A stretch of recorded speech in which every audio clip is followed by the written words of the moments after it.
So things don't go always the way we want.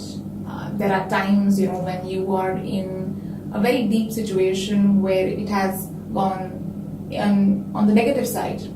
So how do you handle at that point of time? Plenty of negotiations often go into a negative zone. There are lots of hostile and unpleasant feelings towards the other side.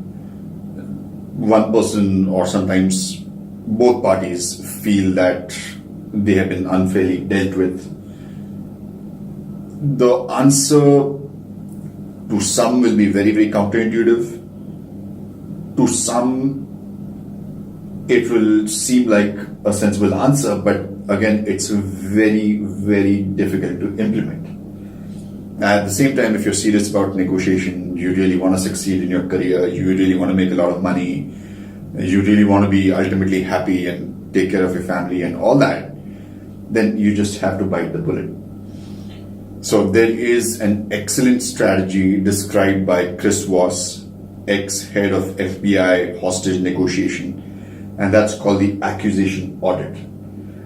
Okay, so psychology has proved that the minute you talk about your feelings, and you say, I'm feeling so and so, or the other person talks to you and he says, you're feeling this towards me right now, it reduces the intensity of the emotion because it's like out there, it's like out of your system.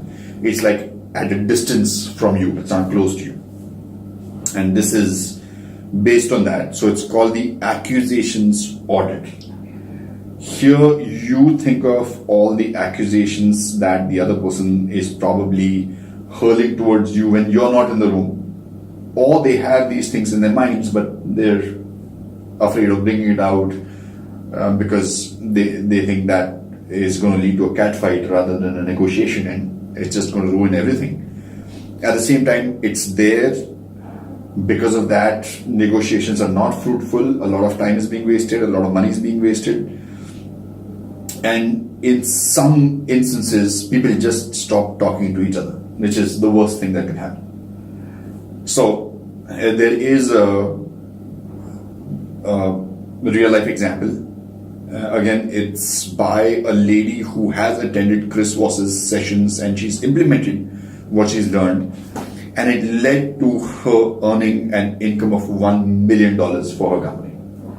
So I'm only talking about stuff that's brutally practical here. We don't talk about pie in the sky things. We don't talk about gaseous positive thinking. We talk about real, solid, practical, implementable, profitable stuff here. So this was a company, there was a lady called Anna working in this company, and she cracked a government contract. It's a huge government contract.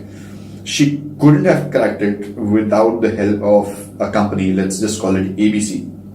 And in that company, there was a lady called Angela. So Anna couldn't have cracked this deal without ABC's help. She cracked the deal. She or her company and ABC was supposed to share revenues in a certain percentage and also distribute revenues, distribute the work given by that government agency in a certain percentage.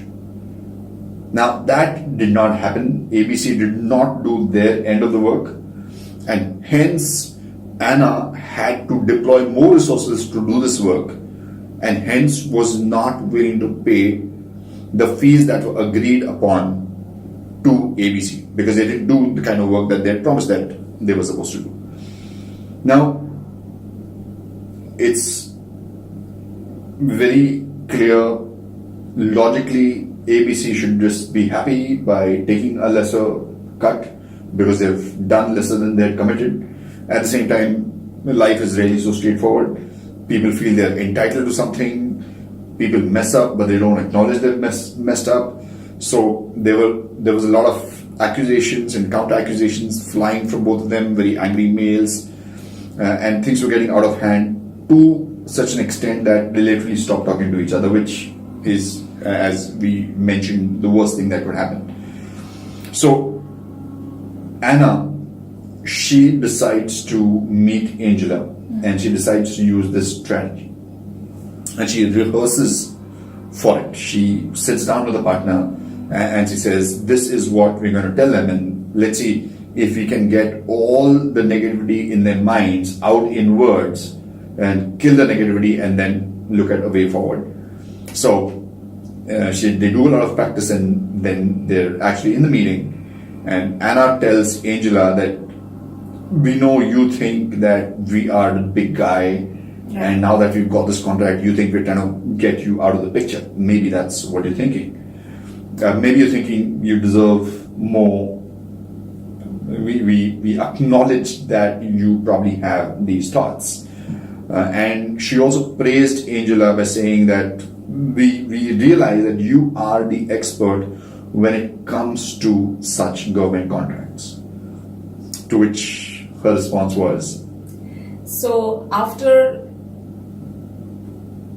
acknowledging the fears, the response is something like, things don't go as planned. right, And well, if I was in your situation, then this is what even I have to, think of doing, as in the pay cut is something which was inevitable. But we appreciate that you acknowledge our effort, and we don't feel that you have mistreated us, and we don't think that you are the big bad guy. right. So this just appears to be completely unreal. It's very difficult to believe that such a conversation actually happened, but this is real. This was done by a student of Chris Voss, and it worked. Plenty of people may not implement this thinking that, oh, this is unrealistic, it can't work, but it definitely works.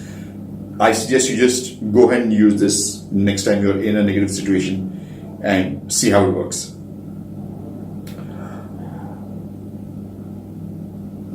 So negative thinking does work. Yeah, absolutely. It's